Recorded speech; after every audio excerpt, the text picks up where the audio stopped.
और चलिए अब खबरें विस्तार से बात होगी बीजेपी की, जहां बीजेपी की चिंतन बैठक आज है। मिशन 2024 को लेकर मंथन होगा। सीहोर के रिजॉर्ट में संघ और बीजेपी नेताओं की बैठक होगी। मोहन कैबिनेट के चुनिंदा मंत्री शामिल होंगे। सरकार और संगठन के कामकाज पर भी चर्चा होगी। राम मंदिर और धार्मिक माहौल को लेकर भी रणनीति बनेगी।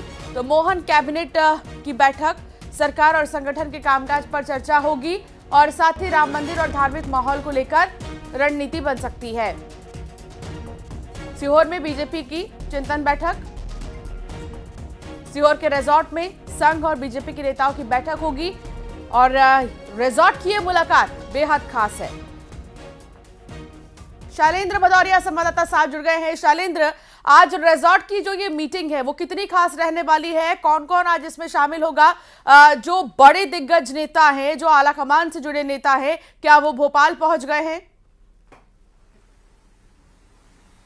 बिल्कुल, मैं आपको बता दूं ये बैठक जो है बेहद खास होने वाली है। देखिए, हर साल बीजेपी और संघ जो है एक महत्वपूर्ण इस तरह की बैठकें आयोजित करता है और उसके लिए आगामी साल की रणनीति तैयार की जाती है। इसके पहले हमने देखा था कि 2023 के चुनाव को लेकर रातापानी में एक बैठक हुई थी और उस बैठक के बाद परिणाम ये हुए कि मध्य प्रदेश में बीजेपी को बंपर जीत मिली थी और 2024 के पहले एक बार फिर ये बैठक होने जा रही है। इस बैठक में राष्ट्रीय महामंत्री BL संतोष, राष्ट्रीय सह संगठन मंत्री शिव प्रकाश, इसके अलावा क्षेत्रीय महामंत्री अजय जामवाल, प्रदेश अध्यक्ष BD Sharma, CM doctor Mohan Yadav, इसके अलावा संघ से जुड़े महत्वपूर्ण पदाधिकारी इस बैठक में शामिल होने जा रहे हैं। मोहन कैबिनेट के कुछ चुनिंदा मंत्री भी इस बैठक में शामिल होंगे। ये बैठक बेहद खास होने जा रही है। 2024 को लेकर रणनीति तैयार की जाएगी, किस तरीके से बीजेपी को मिशन 29 को लेकर आगे चलना है। देखिए, 28 सीटें अभी बीजेपी के पास हैं, लेकिन 29 की 29 सीटें जीतने का इस बार लक्ष्य रखा गया, क्योंकि पूरे देश में 400 पार का नारा इस बार लोकसभा के चुनाव में बीजेपी ने दिया है। तो उसमें अधिक से अधिक सीटें मध्य प्रदेश से मिले, इस दिशा में बात होगी। इसके साथ ही 22 तारीख को एक बड़ा उत्सव जो है वो पूरे देश भर के लिए है। रामलला अपने मंदिर में विराजमान होने जा रहे हैं। उस उत्सव को मध्य प्रदेश के घर घर में किस तरीके से मनाया जाना है, लोगों तक अक्षत पहुंचाए जाने हैं, तो तमाम जो प्रक्रियाएं हैं उनको लेकर जो है वो बैठक होगी और बैठक में तमाम मुद्दों पर चर्चा होगी। इसके साथ ही देखिए, डॉक्टर मोहन यादव जब मुख्यमंत्री बने उसके बाद पहली चिंतन बैठक है, कई उनके मंत्री भी नए हैं। तो ऐसे में सत्ता और संगठन के बीच में किस तरीके से समन्वय रहे, पार्टी की जो लाइन है वो उस पर सारे लोग काम करें और इसके साथ ही आने वाले समय में मोहन सरकार का क्या रोड मैप रहने वाला है, इस सब को लेकर आज विस्तृत चर्चा होने वाली है। सुबह 11 बजे यह बैठक शुरू होगी और देर शाम तक ये बैठक चलेगी। जी ठीक, नजर बनाए रखिएगा शैलेंद्र कि वहां पर क्या कुछ हलचल हो रही है। आपसे लगातार अपडेट हम लेते रहेंगे। फिलहाल शुक्रिया जानकारी साझा करने के लिए। आज इंदौर को स्वच्छता के लिए लगातार 7वीं बार अवार्ड मिलेगा। इंदौर महापौर नगर निगम commissioner Harshika Singh, 7 MIC member सहित सफाई महिला मित्र इस कार्यक्रम में शामिल होंगे। इंदौर से करीब 50 लोगों का दल दिल्ली में आयोजित कार्यक्रम में हिस्सा लेगा। कैलाश विजयवर्गीय दिल्ली में भी कार्यक्रम में शिरकत करेंगे। भोपाल महापौर मालती राय भी कार्यक्रम में मौजूद रहेंगी, जबकि CM डॉक्टर मोहन यादव भी अवार्ड शो में शामिल हो सकते हैं। तो इंदौर लगातार जो है बाजी मार रहा है स्वच्छता के नाम पर। स्वच्छ शहर के नाम पर इंदौर का डंका एक बार फिर से 7वीं बार इंदौर सबसे साफ शहरों में गिना गया है। इसके लिए सम्मानित किया जाएगा। कैलाश विजयवर्गीय जो कि इंदौर 1 से विधायक है, वो भी ये मौजूद रहेंगे इस कार्यक्रम में। इसके अलावा कहा यह जा रहा है कि डॉक्टर मोहन यादव मुख्यमंत्री मध्य प्रदेश के भी मौजूद हो सकते हैं, शामिल हो सकते हैं। तो लगातार 7वीं बार इंदौर को सबसे स्वच्छ शहर के लिए यह अवार्ड मिलेगा। इंदौर के मेयर पुष्यमित्र भार्गव से न्यूज़ 18 संवाददाता ने बातचीत की। आपको सुनाते हैं कि उन्होंने क्या कहा। देश के सबसे स्वच्छ शहर के महापौर पुष्यमित्र भार्गव जी हमारे साथ मौजूद हैं। सर, 1 नहीं 2 नहीं सीधा 6 और अब तो 7वीं बार की भी तैयारी है, कितनी मेहनत है? इंदौर की जनता की मेहनत है, सफाई मित्रों का लगातार परिश्रम करना है, जनता की सहभागिता है और जितने हमारे जनप्रतिनिधि हैं वो लगातार इस काम में लगे रहते हैं और अधिकारियों की मॉनिटरिंग। और विशेष रूप से मध्य प्रदेश का जो नेतृत्व है, डॉक्टर मोहन यादव जी हैं, कैलाश विजयवर्गीय जी हैं, इनके नेतृत्व में लोग इंदौर को लगातार आगे ले जाने का जो प्रयास कर रहे हैं, वही हम सबकी ताकत है। स्वच्छता का जब भी जिक्र होता है प्रधानमंत्री भी बोलते हैं कि अगर सफाई सीखना है तो इंदौर सीखे। क्या है स्वच्छता का रोल मॉडल इंदौर का?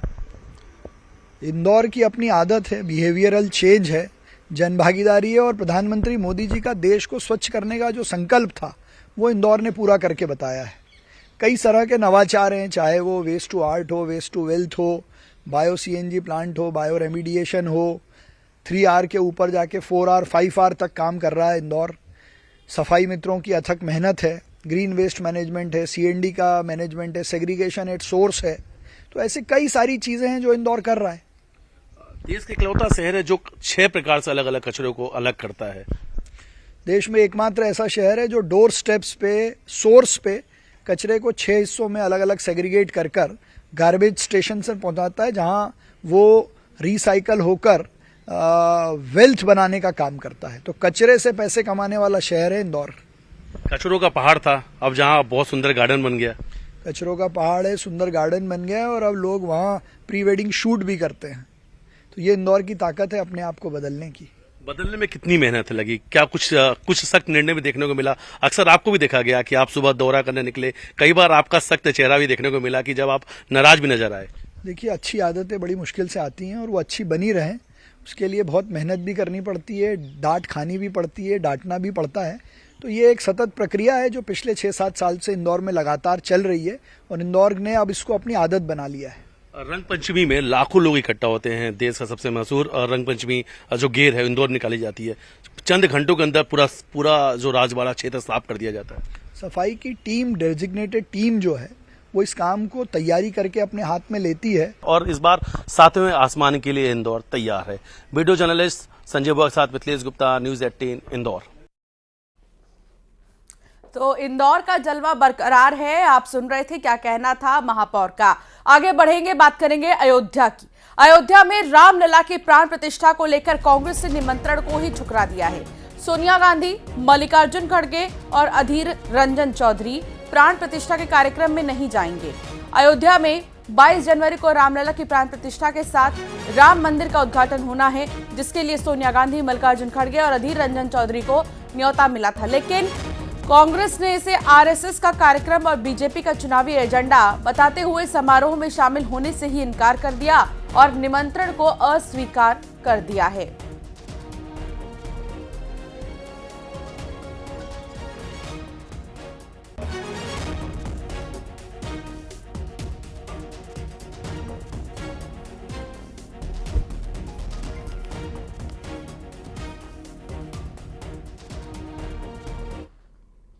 बीजेपी का कांग्रेस पर बड़ा हमला। आपको बता दें कि निमंत्रण ठुकराने पर स्मृति ईरानी ने बयान दिया है।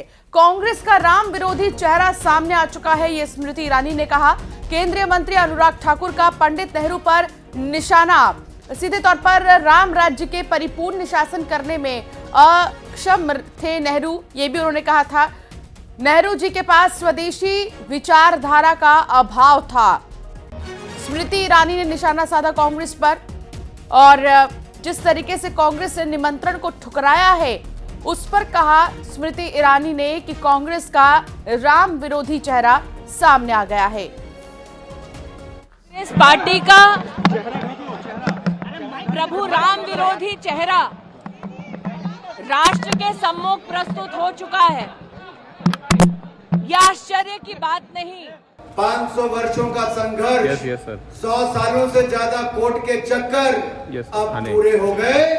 भव्य राम मंदिर का निर्माण भी हम सबकी आंखों के समय ही हो रहा है, क्योंकि नेतृत्व हमें पंडित नेहरू जी का मिला। उनके पास स्वदेशी चिंतन और विचारधारा का अभाव था। राम राज्य की परिकल्पना से पूर्ण भारतवासियों के ऊपर शासन करने में वो अक्षम थे। और अब बात मुरैना की होगी। राम मंदिर पर दिग्विजय सिंह ने बयान दिया है। दिग्विजय सिंह ने फिर राम मंदिर पर सवाल उठाए। उन्होंने कहा कि मंदिर का निर्माण अधूरा तो उद्घाटन क्यों? रामनवमी पर रामलला की प्राण प्रतिष्ठा क्यों नहीं? चुनावी फायदा उठाना चाहती है बीजेपी। हम लोगों के चंदे से ही बन रहा है राम मंदिर। दिग्विजय सिंह का बयान राम मंदिर को लेकर। मंदिर का निर्माण ही पूरा नहीं हुआ तो भाई उद्घाटन किस बात का हो रहा है? जब मंदिर का निर्माण पूरा नहीं हुआ तो बीच में क्यों किया जा रहा है? अरे मंदिर का आप उद्घाटन कराने चाहते थे, आप प्राण प्रतिष्ठा कराना चाहते थे, तो फिर रामनवमी पर क्यों नहीं करा रहे हैं? अब जिस दिन भगवान राम का जन्म हुआ है उस दिन आप क्यों नहीं करा रहे हैं? इनका उद्देश्य धर्म नहीं है, इनका उद्देश्य राजनीतिक है। लोकसभा का 2024 का चुनाव का लक्ष्य है। ऐसे हम धार्मिक आयोजनों का राजनीतिक करने का हम उसका विरोध करते हैं, इसलिए हम उसमें शामिल नहीं हो रहे हैं। अरे हम सब लोगों ने चंदा दिया है, तभी तो जाकर मंदिर बन रहा है। यहाँ जितने लोग सब बैठे हुए, बताइए कौन कौन ने उसको चंदा दिया है? अयोध्या में रामलला की प्राण प्रतिष्ठा में सोनिया गांधी, मल्लिकार्जुन खड़गे और अधीर रंजन चौधरी के न जाने पर पूर्व मंत्री पीसी शर्मा ने कहा है कि राम मंदिर अभी अधूरा है और अधूरे मंदिर में प्राण प्रतिष्ठा नहीं होती। यही कारण है कि वो लोग आयोजन में नहीं जा रहे। ये अर्ध निर्मित ये मंदिर है और रामलला जो वहाँ पहले विराजे थे, ये बताया नहीं कि उनको किस तरह से प्रतिष्ठित किया जाएगा। और दूसरी बात यह है कि इन सब जगहों पर शंकराचार्य जी का जो दंड होता है, उससे भगवान राम की या कोई भी मूर्ति की स्थापना होती है और शंकराचार्य जी वहाँ जा नहीं रहे हैं। ये बहुत सी ऐसी चीजें पैदा कर दी है, उसका जो राजनीतिकरण हो रहा है उसकी वजह से मैं समझता हूँ कि उन्होंने ये बात कही होगी। आगे बढ़ेंगे और बात करेंगे पन्ना की, जहां दो पक्षों में लाठी डंडे चले हैं। दो पक्षों में विवाद के बाद मारपीट देखने को मिली है। देखते ही देखते लाठी डंडे चलने लगे और दोनों पक्षों ने तलवार भांजी है। आसपास के लोगों ने मामला शांत कराया। मारपीट का वीडियो वायरल हो रहा है। पन्ना में मारपीट का मामला, तस्वीर आपकी टेलीविजन स्क्रीन पर। दो पक्षों में जमकर लाठी डंडे चले हैं और किसी बात को लेकर ये पूरा विवाद शुरू हुआ और देखते ही देखते मारपीट में तब्दील हो गया। दो गुट हैं यहाँ पर और दो पक्ष अपनी अपनी बात रखने के चक्कर में इतने ज्यादा हावी हो गए कि मारपीट तक उतर आए और आसपास की भीड़ ने किसी तरह मामले को शांत कराया है।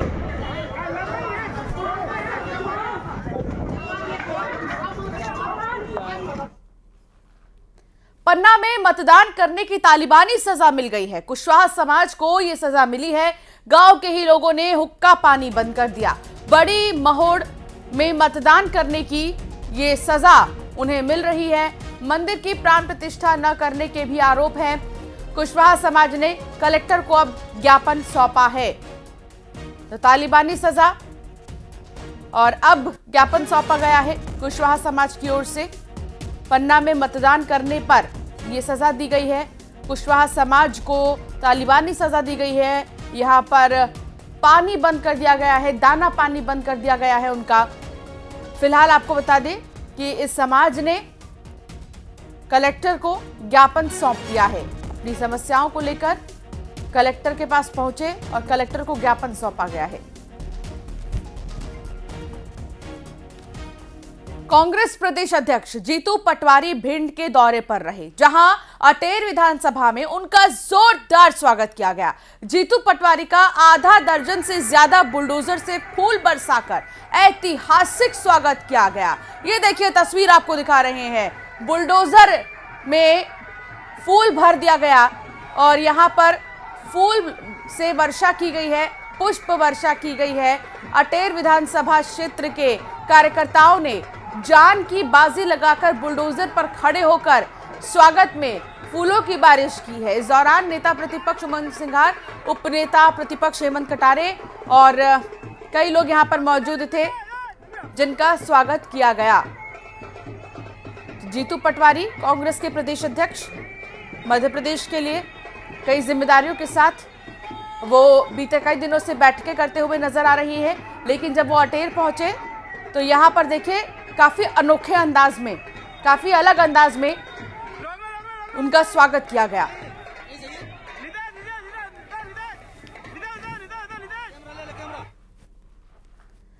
ग्वालियर के जनकगंज इलाके में ट्रिपल तलाक का मामला सामने आया है। जनकगंज की मुस्लिम महिला को उसके पति ने 3 बार तलाक बोलकर छोड़ दिया। पीड़िता ने जनकगंज थाने में शिकायत की है, जिस पर पुलिस ने मुस्लिम महिला विवाह अधिकार संरक्षण अधिनियम के तहत केस दर्ज कर लिया है।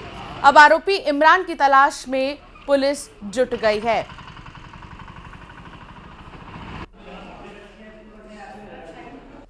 ये दिनांक 9 जनवरी 2023 को गेंडेवाली सड़क पर रहने वाली एक पीड़िता द्वारा थाने पर आकर एक जो है रिपोर्ट प्रस्तुत की गई है कि वर्ष 2020 में उसका विवाह हुआ था इरफान खान नाम व्यक्ति से। मुरैना का रहने वाला है ये। इसके साथ विवाह हुआ था। विवाह के कुछ समय पश्चात ये बाहर चले गया था, साथ में नहीं रह रहा था, इसके अलग रहने लगा।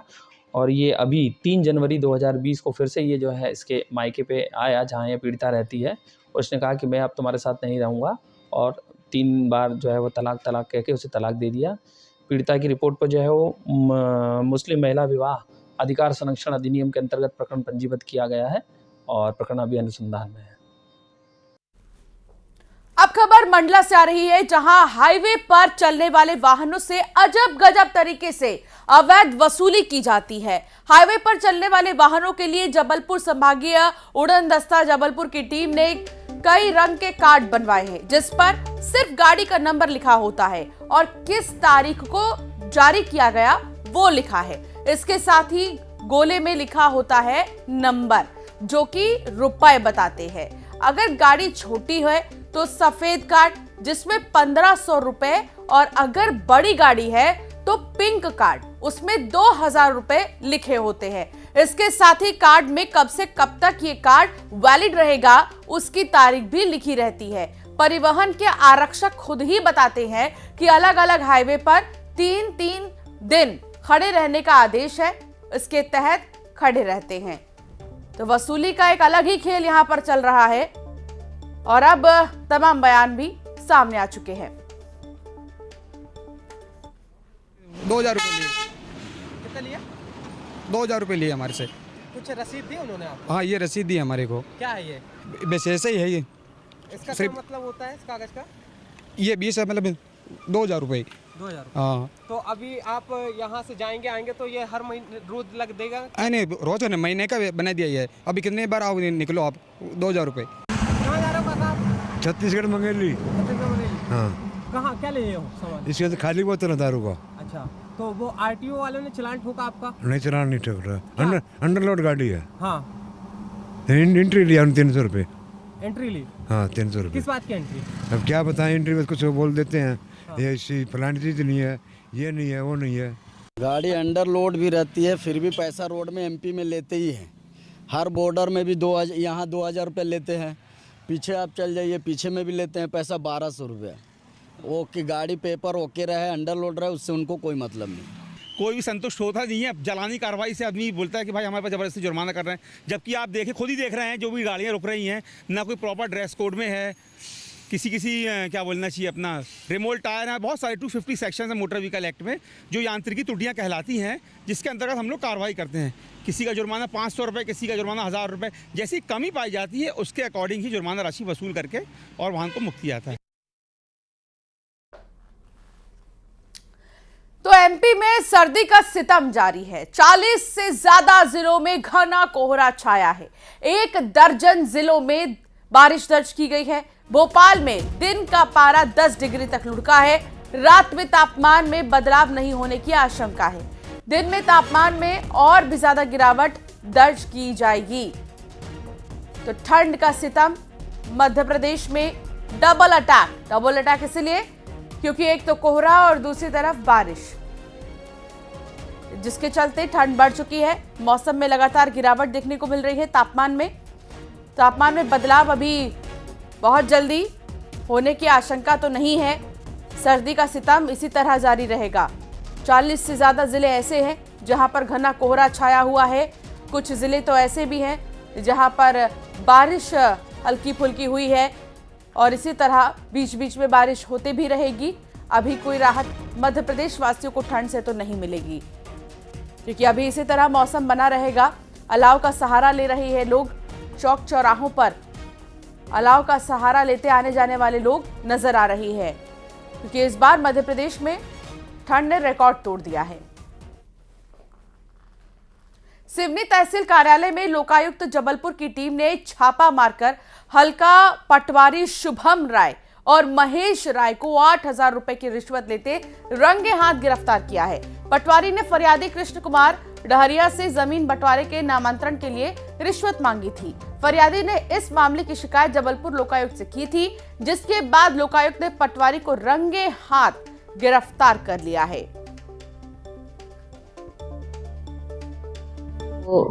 तहसील कार्यालय के पास ही कलेक्ट्रेट बंगले के बाजू में उसको रिश्वत लेते हुए उनके प्राइवेट व्यक्ति जो उनके परिचित गांव के हैं उनको देने के लिए कहा गया था और उनके कहने के आधार पे प्राइवेट व्यक्ति और पटवारी शुभम राय को हम अरेस्ट कर लिए। भोपाल क्राइम ब्रांच ने आईसीआईसीआई बैंक में नकली सोना गिरवी रखकर 4 करोड़ 63 लाख रुपए की धोखाधड़ी करने वाले 4 बैंक अधिकारियों और 3 ज्वेलर्स सहित 17 आरोपियों के खिलाफ एफआईआर दर्ज की है। इसमें क्राइम ब्रांच ने 4 आरोपियों को गिरफ्तार भी किया है। क्राइम ब्रांच डीसीपी श्रुति कीर्ति सोमवंशी ने मामले का खुलासा करते हुए बताया कि बैंक अधिकारियों, कर्मचारियों, ज्वेलर्स और ग्राहकों ने फर्जी गोल्ड लोन का षड्यंत्र रचा था। आईसीआईसीआई बैंक की भोपाल रीजनल हेड कंचन राजदेव और एरिया मैनेजर भानु ओमरे ने कोलार थाने में शिकायत की थी, जिसकी जांच में करोड़ों का घोटाला पाया गया है। 32 खाते हैं 10 बेनिफिशियरीज के, जिनमें या तो अकाउंट में गोल्ड जो है वो गिरवी रखा ही नहीं गया या जो उसकी क्वालिटी थी वो बहुत ही खराब थी, फेक गोल्ड इसको कहा जा सकता है, और उसके बनिस्बत लोन जो है वो डिसबर्स किया गया है। कुछ खातों में ये भी देखने को मिला है कि 2 या 3 बार भी लोन दिया गया है, डिस्पाइट कि वहां पर या तो गोल्ड है ही नहीं या फिर उसकी क्वालिटी खराब है। तो इसमें जिन बैंक के कर्मचारियों के नाम शामिल किए गए हैं उसमें से 4 गिरफ्तार हो गए हैं। टोटल में से 4 गिरफ्तार हमने कर लिए हैं। भोपाल में बीसीसीएल की बसों से होने वाले हादसों में कमी लाने के लिए कोशिशें लगातार जारी हैं। भोपाल में additional deputy police commissioner Ajay Vajpayee ने बीसीसीएल के बस ड्राइवरों के कंडक्टरों से बातचीत कराई और भोपाल की ट्रैफिक व्यवस्था को दुरुस्त करने, दूसरे वाहन चालकों और यात्रियों से होने वाले झगड़ों को कम करने की रणनीति पर चर्चा की गई। फिलहाल बुलेटिन में वक्त चला एक छोटे से ब्रेक का। ब्रेक के बाद फौरन हाजिर होंगे।